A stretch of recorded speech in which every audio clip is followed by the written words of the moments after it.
قل يا عبادي الذين أسرفوا على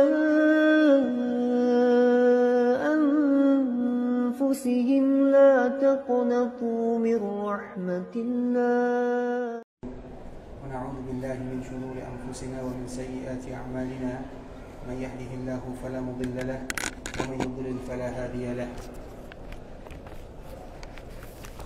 أشهد أن لا إله إلا الله وحده لا شريك له وأشهد أن محمدا عبده ورسوله لا نبي بعد أما بعد يا أيها الذين آمنوا اتقوا الله حق تقاته ولا تموتن إلا وأنتم مسلمون يا أيها الناس اتقوا ربكم الذي خلقكم من نفس واحدة وخلق منها زوجها وبث منهما رجالا كثيرا ونساء واتقوا الله الذي تساءلون به والأرحام إن الله كان عليكم رقيبا يا أيها الذين آمنوا اتقوا الله وقولوا قولا سديدا يصلح لكم أعمالكم ويغفر لكم ذنوبكم ومن يطع الله ورسوله فقد فاز فوزا عظيما أما بعد فإن أصدق الحديث كتاب الله وخير الهدي هدي محمد صلى الله عليه وسلم وشر الأمور محدثاتها فإن كل محدثة بدعة وكل بدعة ضلالة.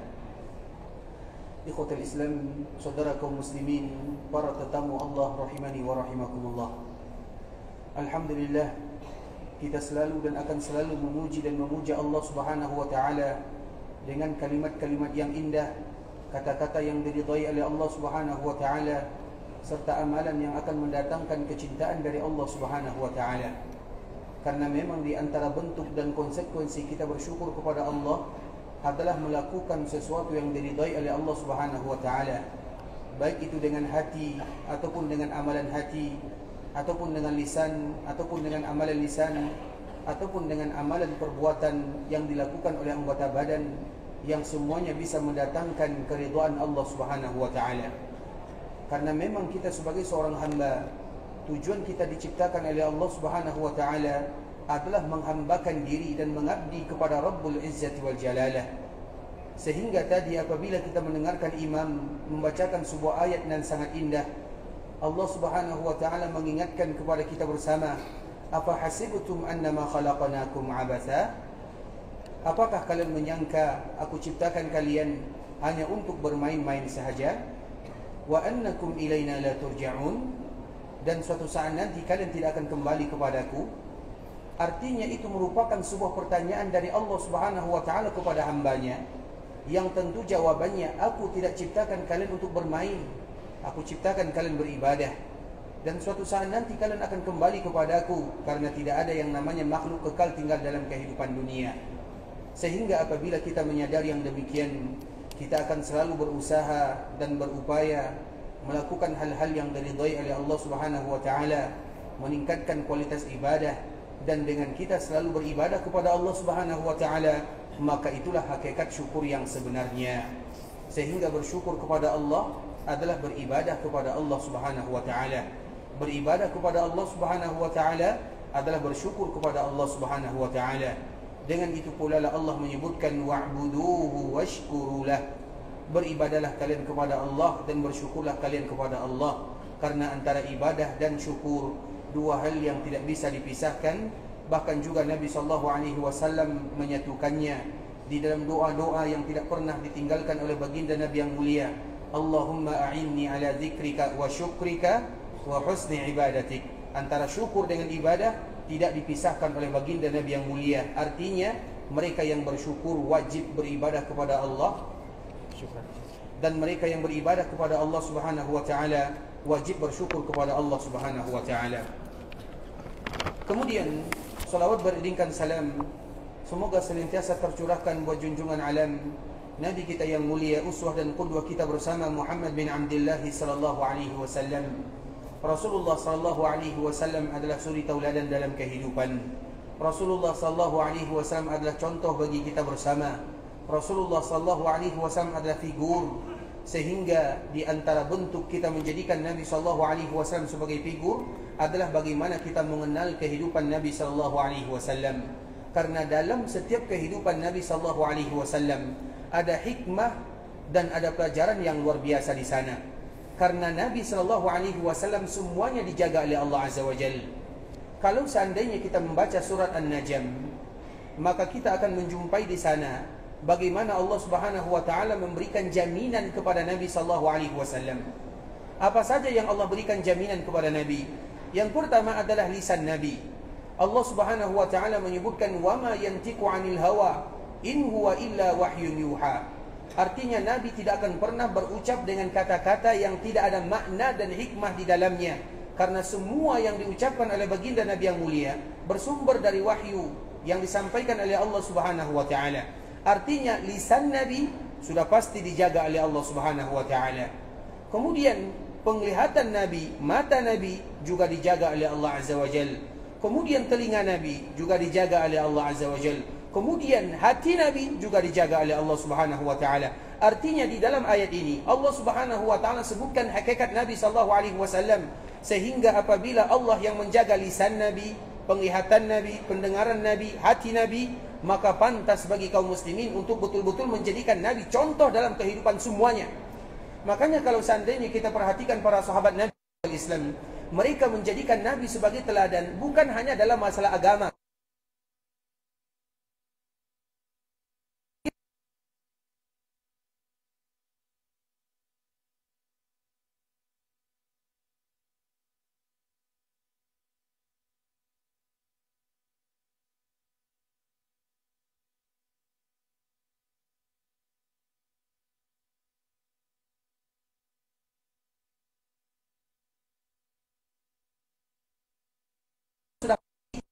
Tetapi kalau seandainya kita lihat sahabat Nabi sallallahu alaihi wasallam, mereka betul-betul menjadikan Nabi contoh dalam semuanya. Kita contohkan ikhwatul Islam, seperti misalnya Anas bin Malik radhiyallahu taala anhu. Anas bin Malik merupakan salah seorang pembantu Nabi yang berkhidmat kepada Nabi kurang lebih 9 atau 10 tahun.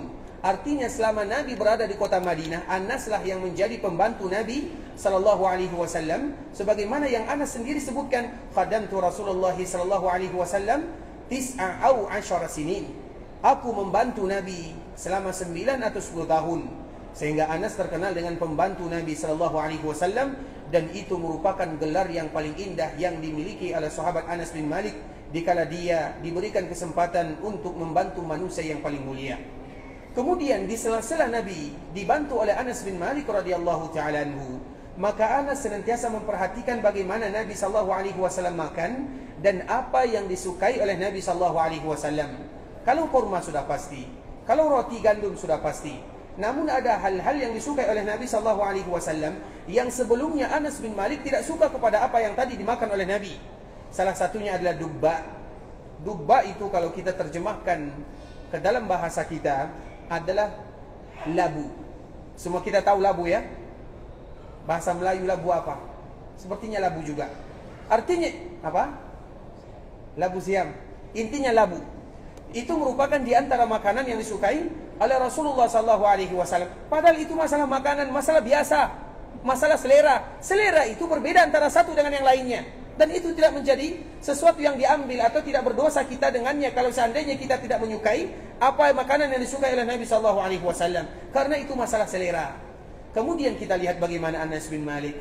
Aku senantiasa memperhatikan Nabi kalau ada makanan, kemudian ada labu di dalamnya, maka aku melihat Nabi yatatabba itu betul-betul mencari, menyengaja mencari labu.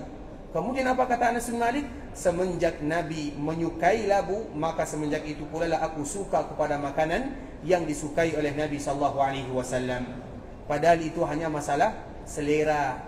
Bagaimana kiranya dalam masalah agama? Bagaimana kalau seandainya dalam masalah wahyu yang diturunkan oleh Allah Subhanahu wa taala?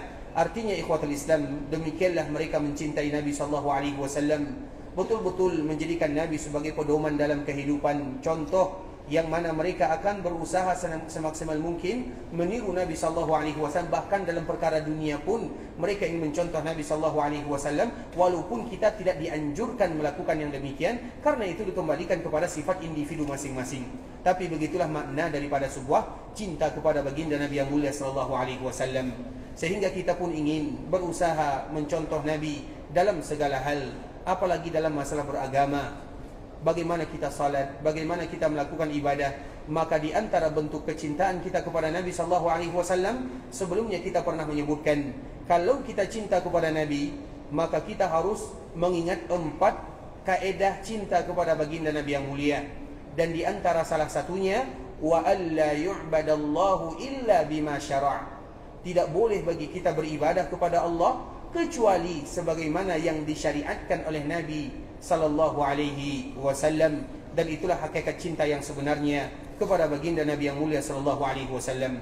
Dan di antara bentuk kecintaan kita kepada Rasulullah sallallahu alaihi wasallam, untuk saling mengingatkan antara satu dengan yang lainnya, adalah tidak bosan-bosannya kita menyampaikan salam dan salawat kepada kekasih kita yang mulia, Khalilullah atau Khalilur Rahman, Muhammad bin Abdullah sallallahu alaihi wasallam. Allahumma salli ala Muhammad wa ala ali Muhammad kama sallaita ala Ibrahim wa ala ali Ibrahim innaka Hamidum Majid. Allahumma barik ala Muhammad wa ala ali Muhammad kama barakta ala Ibrahim wa ala ali Ibrahim innaka Hamidum Majid. Ikhwatal Islam, saudara kaum muslimin, para tetamu Allah rahimani wa rahimakumullah. Pada kesempatan kali ini kita akan kembali melanjutkan tentang sejarah Nabi kita yang mulia sallallahu alaihi wasallam, terutama akhir kehidupan Rasulullah sallallahu alaihi wasallam, bagaimana keadaan Nabi, kemudian riwayat-riwayat yang dibawakan oleh sahabat tentang keadaan Rasulullah atau musibah yang melanda Nabi kita yang mulia sallallahu alaihi wasallam. Karena memang Nabi sallallahu alaihi wasallam apabila diberikan ujian oleh Allah, maka ujian yang dirasakan oleh Nabi berlipat-lipat dibandingkan dengan ujian yang dirasakan oleh manusia biasa. Karena yang demikian adalah tanda Allah sayang kepada hambanya. Dan di dalam sebuah hadis ikhwatul Islam, Rasulullah sallallahu alaihi wasallam menyebutkan, "Man yuridillahu bihi khairan yufaqihu fid din." Itu hadis yang biasa kita baca. Man yuridillahu bihi khairan yusib minhu. Yufaqihu fid din itu berbicara tentang ilmu. Sekarang kita berbicara tentang musibah yang melanda Nabi sallallahu alaihi wasallam. Sehingga Nabi sallallahu alaihi wasallam pernah menyebutkan, "Man yuridillahu bihi khairan yusib minhu." Barang siapa yang Allah inginkan kebaikan untuk dirinya, yusib minhu, maka Allah akan berikan kepadanya musibah dan ujian. Kalau seandainya hadis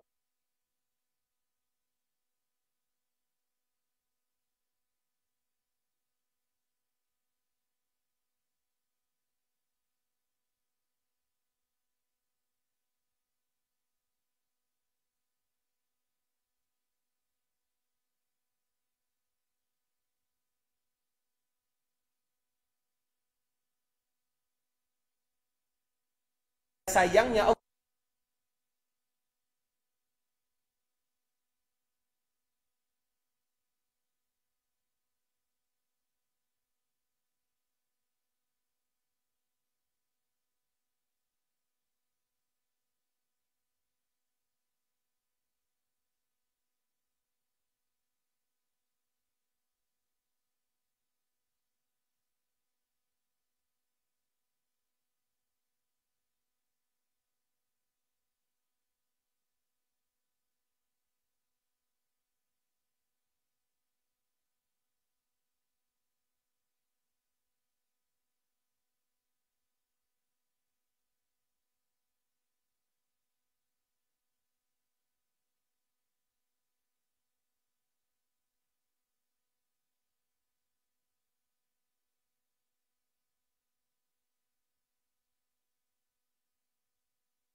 Nabi sallallahu alaihi wasallam memanggil semua para istrinya. Dan sebelumnya kita menyebutkan istri-istri Nabi sallallahu alaihi wasallam. Siapa yang masih ingat nama istri Nabi sallallahu alaihi wasallam? Kemarin ada di sini. Sudah pergi ya? Ini duluan ya. Baik, silakan. Khadijah. Berapa jumlah istri Nabi yang pertama? 8 atau 7? 9. Pertanyaannya, jumlah istri Nabi 8 atau 7? 7.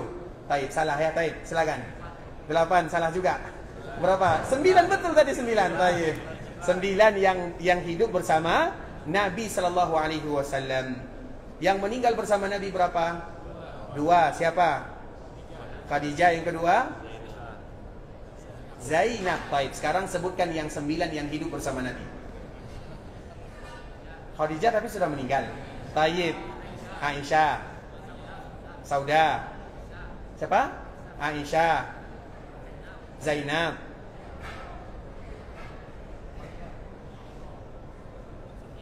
Sofia.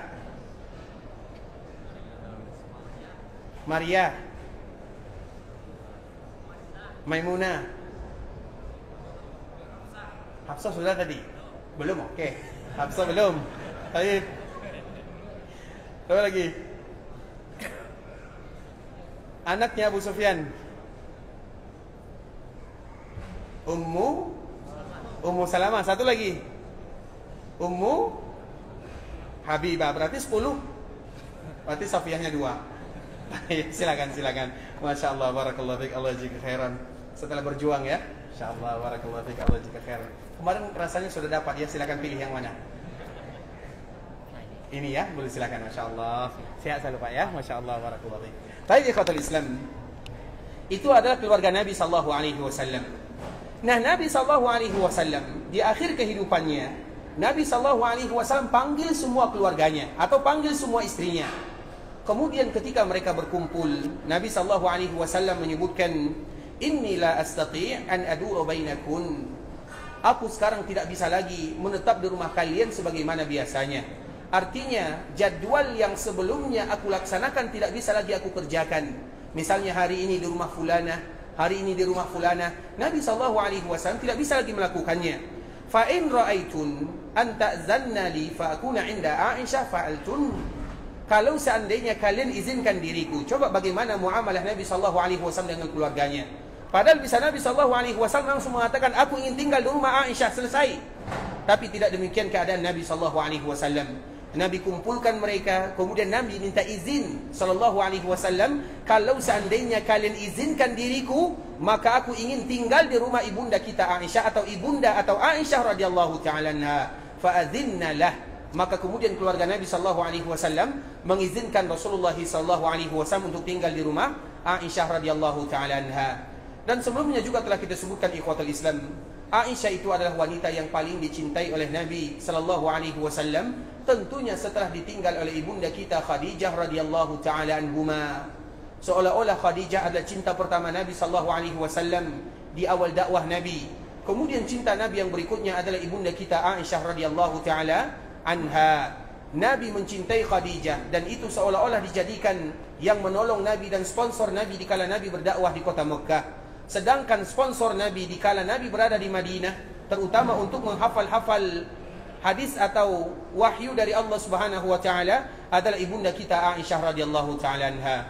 Makanya ikhwatul Islam, dalam sebuah hadis yang dibawakan oleh sahabat Amr bin As atau Abdullah bin Amr bin As radhiyallahu taala anhuma, dia pernah bertanya kepada Nabi sallallahu alaihi wasallam, dan kejadian ini terjadi di kala terjadi perang Al-Ahzab. Siapa yang masih ingat kapan terjadi perang Ahzab? Silakan. Tahun ke-5 Hijriah. Perang syukran barakallahu fikum. Perang Ahzab yang disebut dengan perang Khandaq terjadi pada tahun ke-5 Hijriah. Ketika melihat Nabi sallallahu alaihi wasallam, apa kata sahabat Amr bin As? Dia seolah-olah ingin bertanya. Dan kenapa pertanyaan ini muncul? Karena semua para sahabat Nabi sallallahu alaihi wasallam, mereka merasa dirinya paling dicintai oleh Nabi sallallahu alaihi wasallam. Dan itu menunjukkan kepada kita bagaimana mulianya Nabi sallallahu alaihi wasallam, dan Nabi betul-betul memiliki akhlak yang mulia. Makanya Allah Subhanahu wa taala dikala memberikan pujian kepada Nabi, berbeza dengan Allah memberikan pujian kepada nabi-nabi sebelumnya. Ketika Allah memberikan pujian kepada Nabi Fulan, misalnya Nabi Adam, Nabi Nuh, Nabi Ibrahim, Nabi Musa, Allah menyebutkan salah satu sifat mereka yang paling mulia. Seperti misalnya disebutkan oleh Allah dalam surat Maryam, "Wazkur fil kitab Ibrahim." Ingatlah bagaimana kisah tentang Ibrahim, kemudian Allah sebutkan sifatnya. Kemudian wazkur fil kitab Musa, "Innahu kana shadiqal wa'yi, innahu kana mukhlasa." Innahu kana mukhlasa.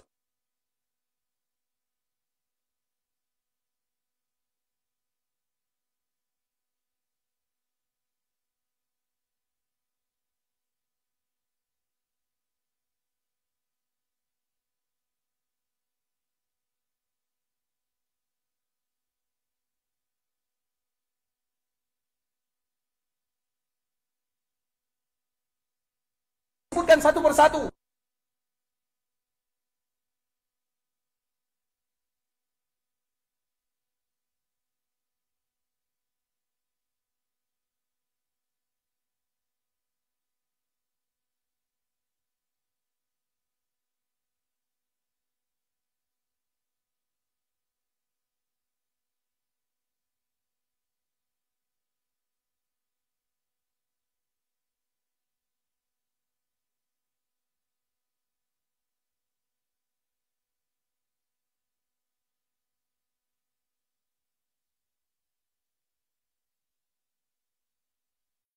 Ayat ini coba kita perhatikan. Allah menyebutkan wa innaka la'ala, ada kalimat alanya. Berarti ini misalnya ada akhlak yang mulia, ini akhlak yang mulia. Nah, Nabi berada di atasnya karena ada kalimat ala di dalam ayat tersebut. Artinya apabila ada akhlak yang mulia, akhlak yang agung, berarti Nabi ada di atasnya. Berarti tidak boleh kita terjemahkan engkau memiliki akhlak yang mulia. Artinya engkau memiliki akhlak yang mulia di atas rata-rata akhlak yang mulia, karena ada kalimat alanya. Sehingga dengan kemuliaan Nabi tersebut, dan di antara salah satunya adalah muamalah dengan para sahabatnya. Para sahabat Nabi semuanya mereka merasa aku yang paling dicintai oleh Nabi SAW. Yang lain mengatakan aku yang paling dicintai oleh Nabi SAW.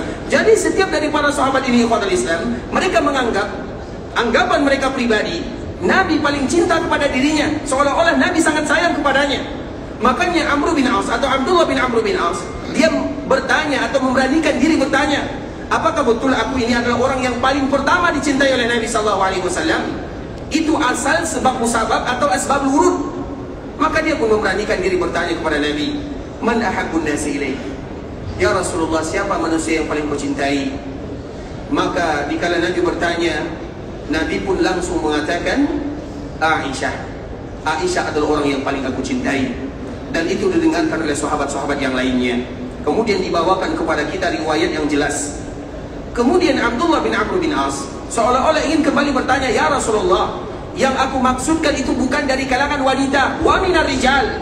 Yang aku maksudkan dari pertanyaan ini, siapa yang paling kau cintai dari kalangan laki-laki? Kalau dari kalangan perempuan sudah pasti ibunda kita Aisyah radhiyallahu taala anha. Kemudian siapa dari kalangan laki-laki? Apa jawaban Nabi sallallahu alaihi wasallam? Abuha. Nabi sallallahu alaihi wasallam bisa saja mengatakan Abu Bakar orang yang paling aku cintai. Namun Nabi mengatakan ayahnya. Ayahnya siapa? Ayahnya Aisyah. Artinya tetap ada kalimat Aisyah di dalamnya. Dikala Nabi ditanya siapa yang paling dicintai, Nabi menjawab Aisyah. Kemudian dari kalangan laki-laki ayahnya Aisyah. Kenapa Nabi tidak menyebutkan Abu Bakar As-Siddiq radhiyallahu taala anhu? Maksudnya Abu Bakar As-Siddiq, namun untuk mengungkapkan bagaimana kecintaan Nabi kepada Aisyah radhiyallahu taala anha, tetap ada namanya Abuha. Itu adalah dhamir. Dhamir kembali kepada siapa? Kepada ibunda kita Aisyah radhiyallahu taala anha. Kenapa Nabi tidak mengatakan Abu Bakar As-Siddiq? Untuk mengangkat kemuliaan ibunda kita Aisyah radhiyallahu taala anha. Makanya ikhwatul Islam, di dalam surat An-Nur, untuk ibunda kita Aisyah itu berbeda hukumnya dengan ibunda yang lainnya. Kalau ada di antara kaum muslimin yang mungkin menganggap remeh atau mengeluarkan kata-kata yang tidak bagus kepada ummahatul mukminin, istri-istri Nabi SAW, maka itu berbahaya hukumnya.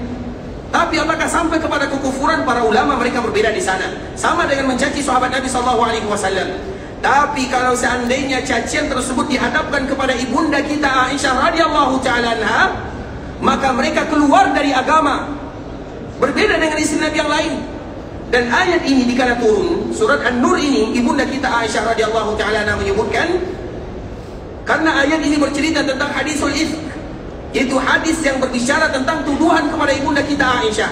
Aisyah mengatakan, aku tidak berharap ada ayat yang turun, namun demi memuliakan ibunda kita Aisyah, Allah turunkan ayat dari langit ke-7 hanya untuk membebaskan ibunda kita Aisyah radhiyallahu taala anha, yang mana ayat ini akan dibaca sampai hari kiamat untuk menjelaskan kepada kita bagaimana kemuliaan ibunda kita Aisyah radhiyallahu taala anha. Artinya wajar kalau seandainya Nabi SAW sangat sayang dan cinta kepadanya. Makanya sahabat ini dikala bertanya, man ahabbun nasi ilaik? Maka jawabannya adalah Aisyah.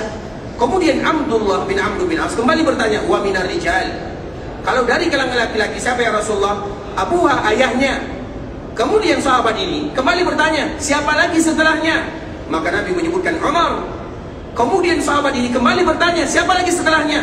Dia selalu bertanya agar ada namanya di dalam nama yang disebutkan oleh Nabi, atau orang-orang yang dicintai oleh Nabi SAW. Maka dia terus bertanya, siapa lagi ya Rasulullah? Utsman. Siapa lagi ya Rasulullah? Ali. Ditanya terus, ditanya terus, ditanya terus, sampai pertanyaannya 21 kali. Dan sampai 21 kali namanya juga belum muncul. Akhirnya dia pun berhenti bertanya, takutnya nanti nomornya sampai nomor 100.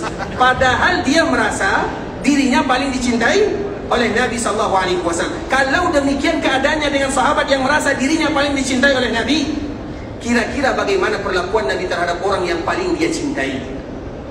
Dan yang paling dia cintai adalah keluarga Abu Bakar As-Siddiq, ayahnya dan anaknya, keluarga yang mendatangkan keberkahan untuk umat manusia. Bukan hanya untuk Nabi SAW, untuk umat manusia.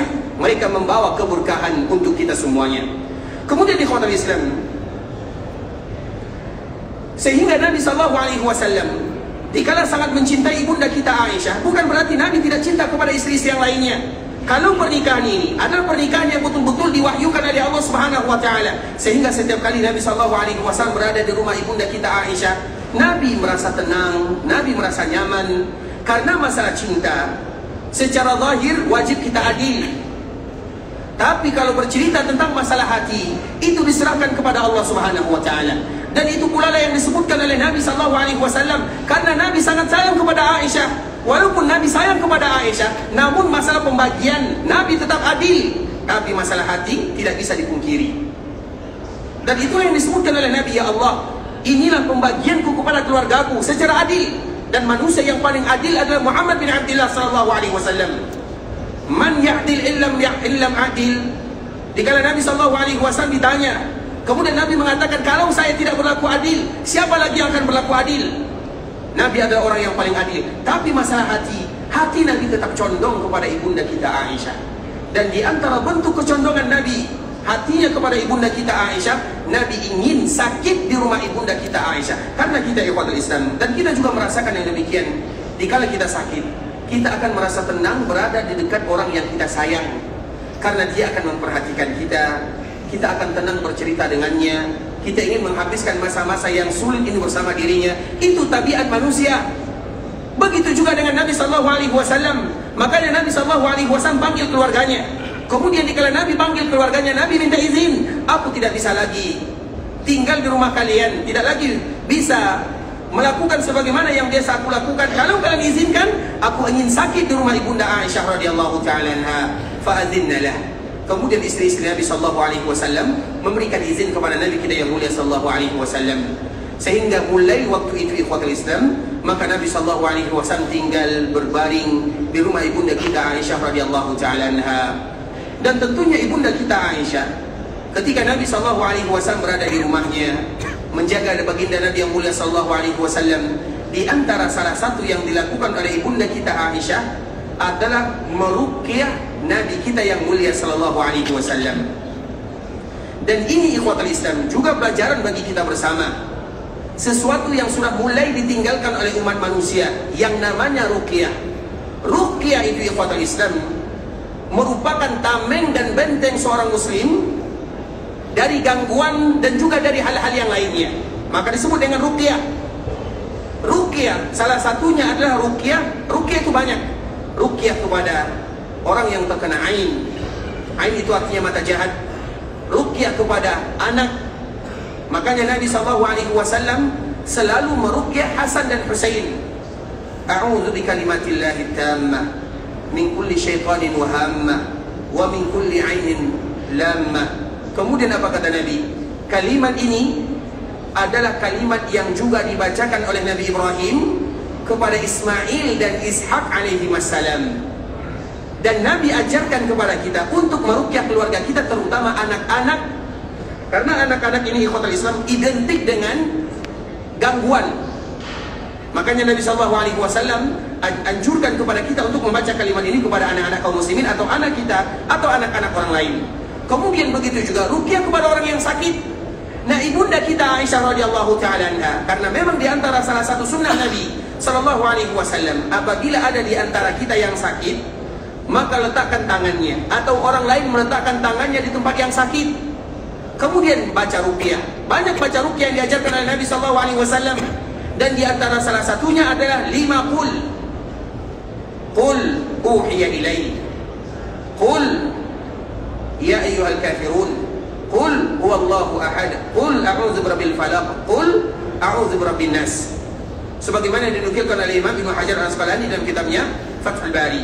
Artinya ikhwatul Islam, itulah yang dilakukan oleh ibunda kita Aisyah radhiyallahu taala anha. Jika Nabi sallallahu alaihi wasallam sakit, kewajiban kita adalah meruqyah. Sehingga apabila ada di antara kita yang sakit, atau ada di antara keluarga kita yang sakit, atau ada di antara anak kita yang sakit, di antara salah satu yang kita lakukan selain kita berusaha, baik itu datang ke dokter ataupun datang ke tempat yang diizinkan oleh Allah, berobat dengan obat yang halal, maka di antara kewajibannya adalah ruqyah. Aisyah radhiyallahu taala anha, itulah yang dia lakukan dikala Nabi sakit. Namun Aisyah tidak meletakkan tangannya di kepala Nabi sallallahu alaihi wasallam, tapi Aisyah mengambil tangan Nabi, kemudian meletakkan tangan Nabi di kepala Nabi sallallahu alaihi wasallam. Karena Aisyah mengatakan, karena tangan Nabi lebih berkah daripada tangan diriku untuk Nabi sallallahu alaihi wasallam. Sehingga dikala Nabi atau dikala Aisyah meruqyah Nabi sallallahu alaihi wasallam, maka tangan Aisyah menyentuh tangan Nabi dan tangan Nabi menyentuh kulit Nabi sallallahu alaihi wasallam. Itulah yang senantiasa dilakukan oleh ibunda kita Aisyah radhiyallahu taala anha, sehingga itu menjadi contoh bagi kita bersama. Kalau ada di antara kita yang sakit, maka baca ruqyah. Salah satunya adalah tadi yang kita sebutkan. Kemudian juga bisa kita membaca bismillah 3 kali. A'udzu bi'izzatillahi wa qudratihi min syarri ma ajidu wa uhadir. Kita baca 7 kali. Atau juga dengan Al-Fatihah juga tidak menjadi masalah. Kalau misalnya kita tidak hafal yang lainnya, yang ini tidak hafal, yang itu tidak hafal, maka cukup ruqyah dengan Al-Fatihah. Artinya ikhwatul Islam, artinya ruqyah. Dan ruqyah itu adalah dengan ayat-ayat Allah. Ruqyah itu adalah dengan hadis-hadis Nabi SAW, dan ruqyah itu adalah dengan bahasa yang bisa dipahami maknanya, yang memiliki doa dan terkandung doa di dalamnya. Itulah yang disebut dengan ruqyah. Kemudian ikhwatul Islam, ketika Nabi SAW sakit, maka Nabi SAW terbaring, terbujur di rumah ibunda Aisyah. Kemudian Aisyah radhiyallahu taala anha, di antara salah satu yang beliau atau yang Aisyah lakukan adalah selalu meruqyah Nabi SAW. Kemudian kemarin kita menyebutkan, dan sedikit kita ulang ikhwatul Islam, puncak daripada rasa sakit yang dirasakan oleh Nabi adalah di malam Jumat atau di malam atau sore Kamisnya, ketika Nabi SAW melakukan sholat maghrib, dan itu adalah sholat terakhir yang dipimpin oleh Nabi SAW. Kemudian setelahnya Nabi tidak lagi bisa bangun, maka Nabi pun memerintahkan Abu Bakar As-Siddiq untuk menjadi imam. Mur Abu Bakrin falyusalli bin nas, perintahkan Abu Bakar untuk menjadi imam, menggantikan posisiku untuk para sahabatku. Kemudian Aisyah yang berada di samping Nabi SAW, dia pun mengatakan, ya Rasulullah, jangan pilih Abu Bakar As-Siddiq. Dan Aisyah mengatakan yang demikian karena dia orang yang paling kenal dengan Abu Bakar As-Siddiq, atau dia orang yang paling kenal dengan ayahnya. Di antara salah satu sifat Abu Bakar As-Siddiq yang tidak dimiliki oleh manusia manapun ikhwatul Islam, karena Umar pernah menyebutkan, kalau iman Abu Bakar ini ditimbang dengan semua iman manusia, la rajaha imanu Abi Bakrin, maka akan berat lagi imannya Abu Bakar dibandingkan dengan semua manusia. Begitulah kemuliaan Abu Bakar As-Siddiq radhiyallahu ta'ala. Dan di antara salah satu kemuliaannya, orang yang paling lembut hatinya adalah Abu Bakar As-Siddiq radhiyallahu ta'ala. Makanya kita ikhwatul Islam diajarkan oleh Nabi SAW agar senantiasa meminta kelembutan hati. Karena banyak tanda orang yang lembut hatinya itu banyak tandanya. Di antara salah satu tandanya adalah mereka yang mudah meneteskan air mata karena Allah Subhanahu wa ta'ala. Dan itulah yang selalu terjadi kepada Abu Bakar As-Siddiq radhiyallahu ta'ala. Manusia yang paling mulia di antara semua umat, bukan hanya umat Nabi, semua umat, mulai dari umat Nabi Adam sampai umat Nabi Muhammad, setelah para Nabi dan para Rasul, level berikutnya adalah Abu Bakar As-Siddiq radhiyallahu ta'ala. Jadi kemuliaan Abu Bakar itu bukan hanya melebihi umat Muhammad, tidak, semua umat. Artinya level Abu Bakar As-Siddiq langsung di bawah para Nabi, para Rasul, para Nabi, kemudian langsung Abu Bakar As-Siddiq. Kalau seandainya kita berbicara tentang masalah wali, maka Abu Bakar adalah rajanya para wali, karena levelnya langsung berada di bawah para nabi. Kemudian ikhwatal Islam, di antara salah satu sifatnya, mudah sekali meneteskan air mata. Dan itu adalah di antara salah satu tanda orang yang memiliki hati yang lembut. Makanya dalam sebuah doa ikhwatal Islam, doa singkatnya, Nabi mengajarkan kepada kita, Allahumma inni as'aluka qalban salima wa lisanan sadiqa. Ya Allah, aku selalu meminta kepadamu hati yang salim. Salim itu selamat, sehat. Wa lisanan sadiqa, yaitu lisan yang jujur. Itu kalimat singkatnya. Karena memang Nabi SAW pernah mengajarkan kepada salah seorang sahabat, Syaddad bin Aus radhiyallahu ta'ala anhu. Apa kata Nabi kepada sahabat ini? Wahai sahabatku, kalau engkau sudah mulai memperhatikan manusia, mereka berlomba-lomba mengumpulkan dinar dan dirham, mereka sudah mulai mencari emas dan perak, mereka sudah mulai meninggalkan agama, mereka sudah mulai berlomba-lomba dengan dunia, maka hendaklah engkau mengumpulkan kalimat-kalimat ini. Kemudian Nabi mengajarkan, apa kalimat tersebut? Allahumma inni as'aluka tsabata fil amr wal 'azimata 'ala ar-rushd. Allahumma inni as'aluka mujibata rahmatik wa 'azaima maghfiratik. Allahumma inni as'aluka syukra ni'matik wa husna ibadatik. Allahumma inni as'aluka qalban salima wa lisanan sadiqa. Allahumma inni as'aluka khaira ma ta'lam wa a'udzu bika min syarri ma ta'lam innaka anta 'allamul ghuyub. Ada yang hafal? Yang hafal ambil semua.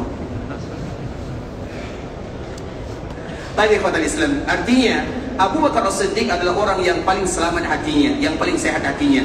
Sehingga kenapa Aisyah mengatakan, ya Rasulullah, ketika Nabi mengatakan mur Abu Bakrin falyusalli bin nas, muru Abu Bakrin falyusalli bin nas, perintahkan Abu Bakar As-Siddiq radhiyallahu ta'ala anhu untuk menjadi imam. Maka Aisyah mengatakan, ya Rasulullah, perintahkan sahabat yang lain. Kenapa Aisyah mengatakan yang demikian? Karena Abu Bakar As-Siddiq orang yang paling lembut hatinya. Kalau seandainya dia yang menggantikan Nabi SAW menjadi imam, baru saja dia berdiri di tempat Nabi berdiri, kemudian mengatakan Allahu Akbar, maka orang tidak akan lagi mendengarkan bacaan Abu Bakar As-Siddiq radhiyallahu ta'ala anhu. Apa yang mereka dengarkan? Isak tangisan. Aisyah khawatir terhadap ayahnya, kasihan terhadap ayahnya.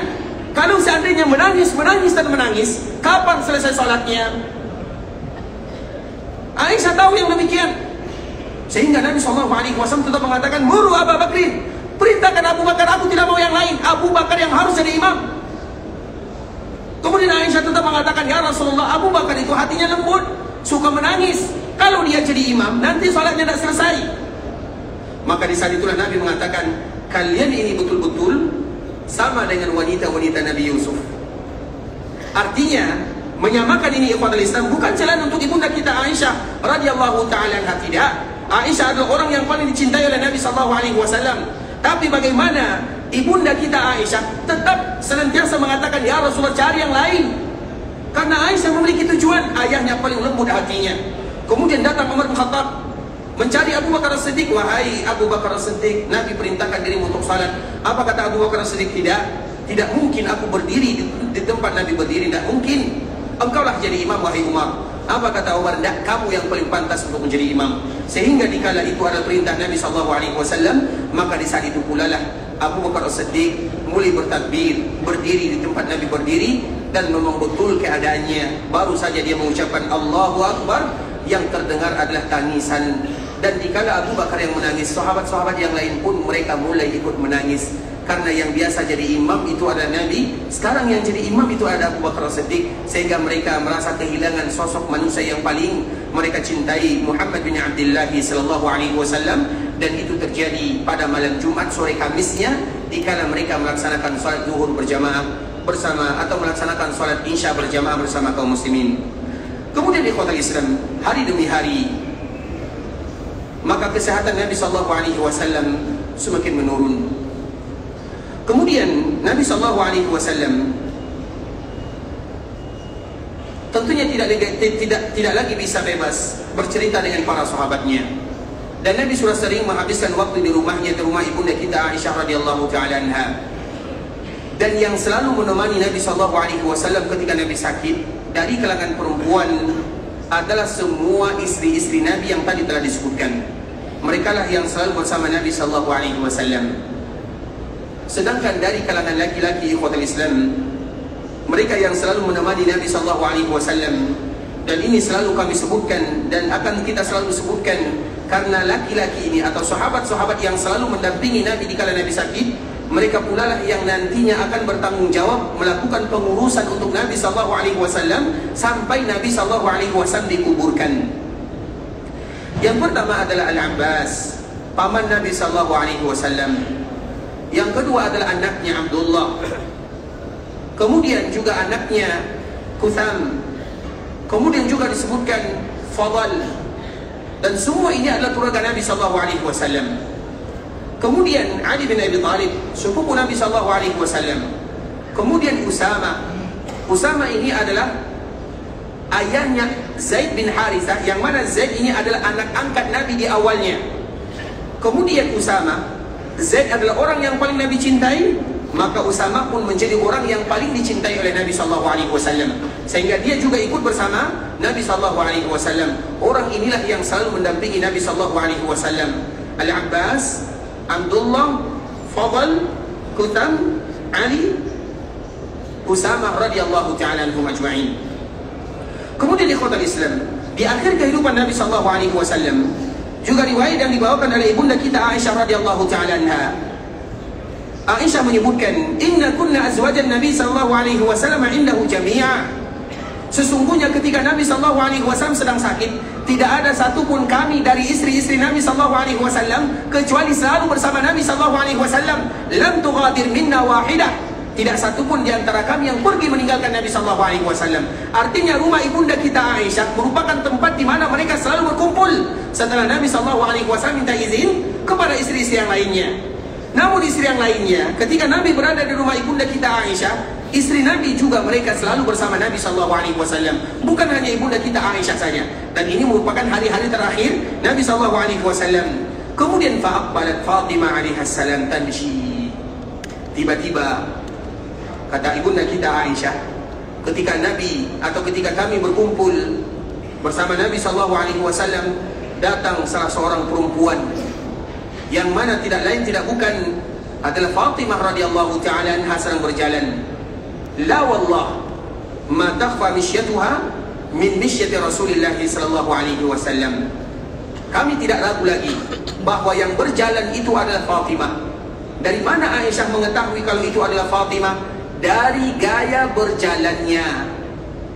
Karena memang gaya berjalan Fatimah mirip dengan gaya berjalan Nabi sallallahu alaihi wasallam. Bagaimana cara Nabi berjalan? Siapa yang tahu? Nabi kalau berjalan macam mana? Siapa yang tahu? Angkat tangan. Lurus ke depan. Pandangan lurus ke depan. Tangan lurus ke depan. Pandangan. Pegangan. Pandangan lurus ke depan. Pandangan ke depan. Siapa yang cakap macam tu? Siapa yang bilang kalau Nabi lurus pandangan ke depan? Ustaz. Ustaz siapa? Baik, Masya Allah. Silakan, Masya Allah. Barakallahu fiik. Allah jika khairan. Syukran ya, Masya Allah. Barakallahu fiik. Allah jika khairan. Baik, siapa lagi yang lain? Salah ya? Baik, siapa yang paling tua nih? Yang paling tua ya? Atau yang merasa paling tua? Baik, silakan. Macam mana Nabi berjalan? Agak laju. Macam mana agak lajunya? Apa? Seperti turun daripada bukit. Siapa yang kata macam tu? Sahabat siapa? Dibawakan oleh Imam At-Tirmidzi rahimahullahu ta'ala di dalam kitabnya Syama'ilun Nabi. Silakan, insyaallah, barakallahu fiik. Jadi Nabi sallallahu alaihi wasallam ikhwatul Islam, di antara cara bentuk, di antara bentuk Nabi sallallahu alaihi wasallam berjalan sebagaimana tadi yang dikatakan oleh Ustaz kita, Nabi berjalan seolah-olah turun dari bukit. Nabi berjalannya laju. Nah, seperti itu pula lah berjalannya Fatimah radhiyallahu ta'ala anha. Wajar ikhwatul Islam, Fatimah itu adalah putrinya. Dan Fatimah adalah di antara orang yang mirip gaya berjalannya dengan Nabi sallallahu alaihi wasallam.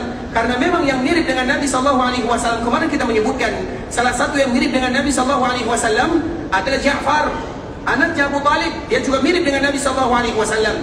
Kemudian juga yang mirip dengan Nabi itu ada kurang lebih 6 orang. Yang mirip lagi dengan Nabi ada namanya Abu Sufyan. Abu Sufyan itu bukan Abu Sufyan menantu mertua Nabi SAW, bukan. Abu Sufyan itu ada dua. Satu Abu Sufyan bin Harb, menantu atau mertua Nabi SAW, yang anaknya adalah Ummu Habibah. Yang kedua Abu Sufyan bin Harith. Abu Sufyan bin Harith ini adalah sepupu Nabi SAW, Abu Sufyan bin Harith. Nah, Abu Sufyan ini juga mirip dengan Nabi SAW. Kemudian juga yang paling mirip dengan Nabi SAW adalah kedua orang cucunya, yaitu Hasan dan Husain. Siapa yang paling mirip dengan Nabi, Hasan atau Husain? Siapa yang jawab? Husain, Masya Allah. Barakallahu fiik. Silakan.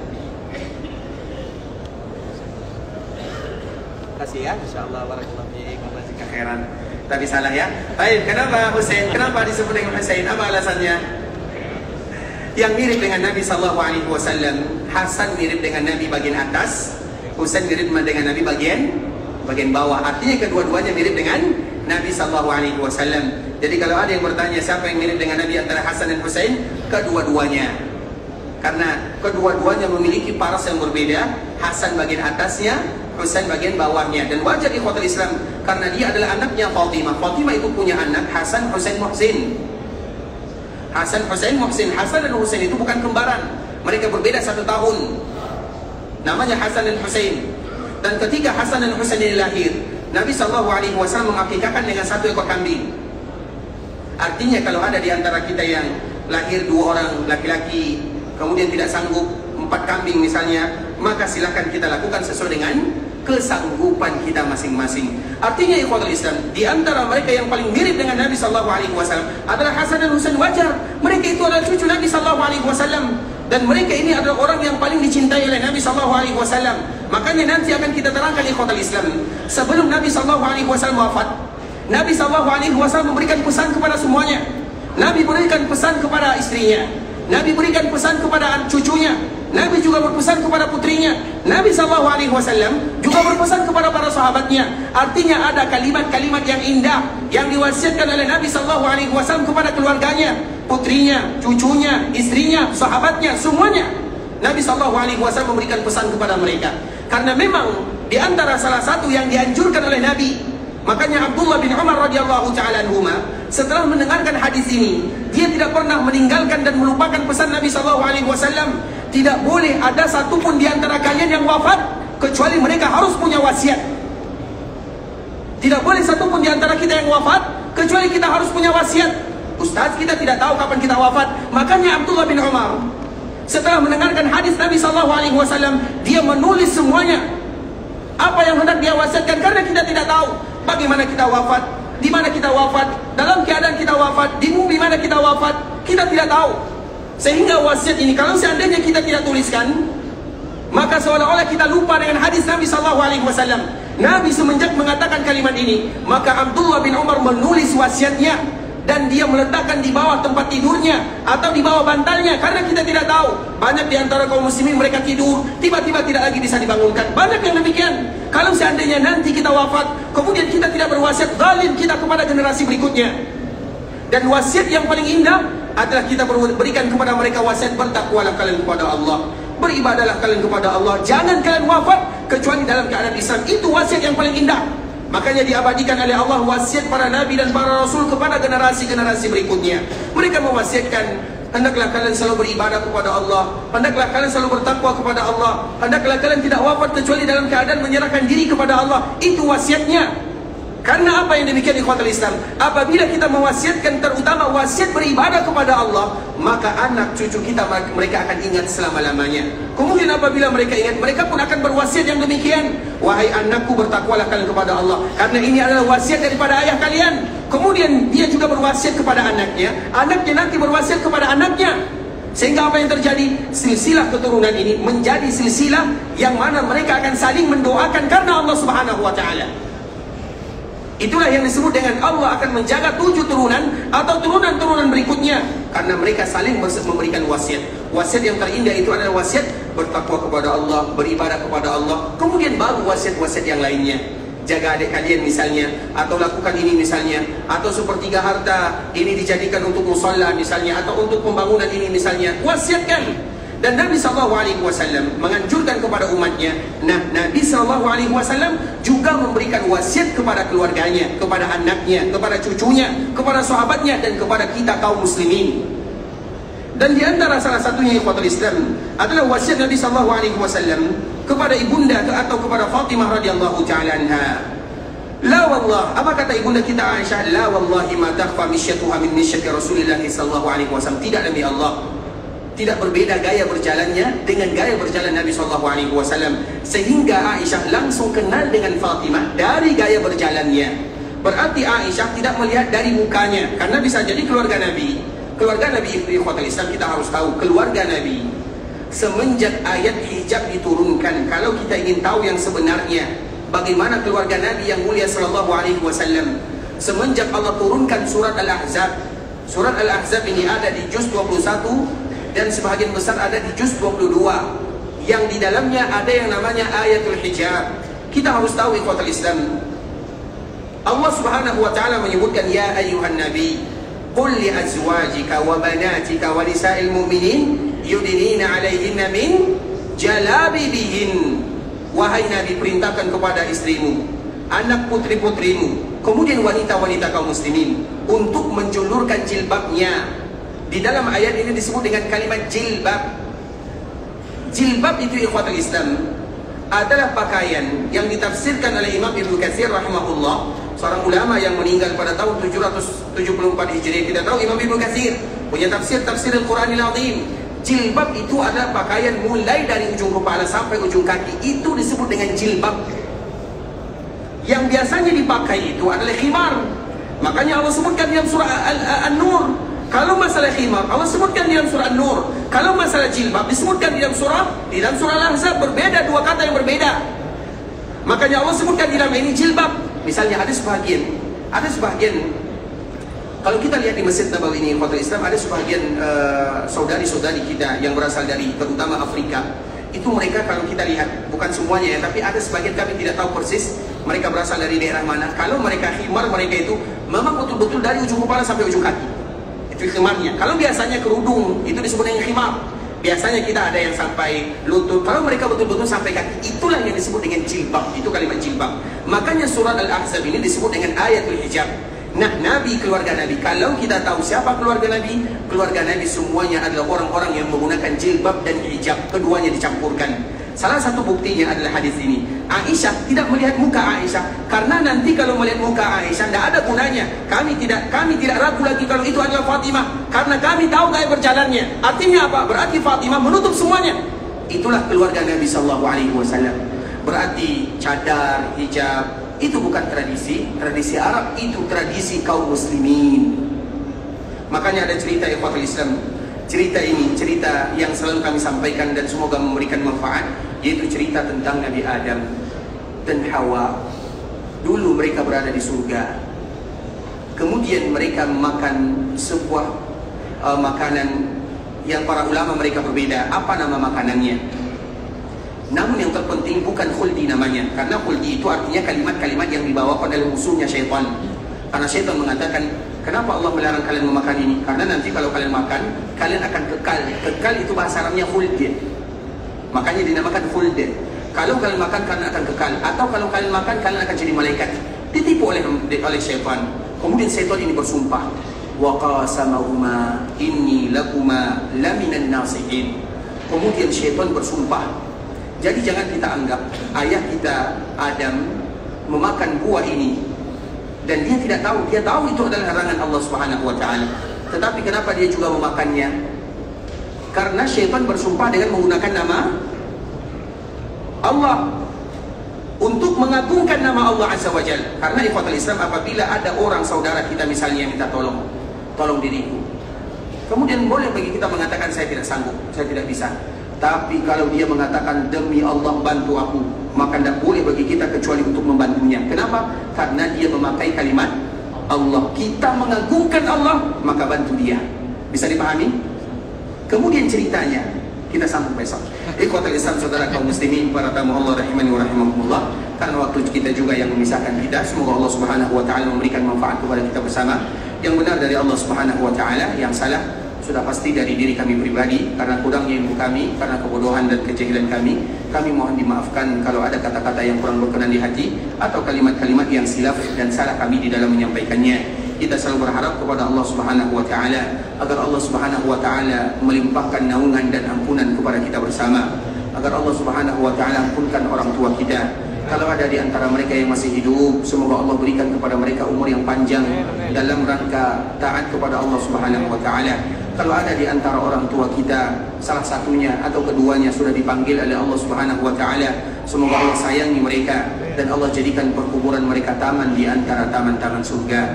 Semoga Allah ampunkan dosa saudara-saudari kita, keluarga kita, masyarakat kita, guru-guru kita, tetangga kita, alim ulama kita, dan orang-orang yang pernah berbuat baik kepada kita, serta seluruh kaum muslimin. Kalau ada di antara kita yang ingin meninggalkan Madinah, pergi ke Mekah Al-Mukarramah, semoga Allah Subhanahu wa taala menerima semua amal ibadah yang mereka lakukan. Allah terima semua doa-doa yang mereka panjatkan.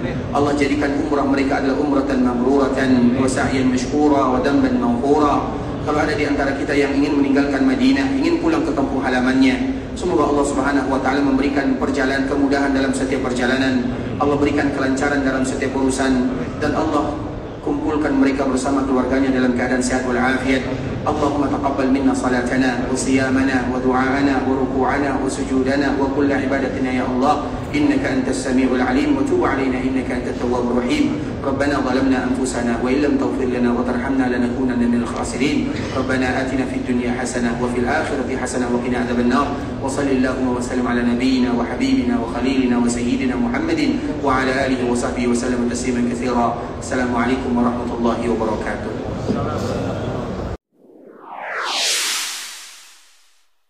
قل يا عبادي الذين أسرفوا على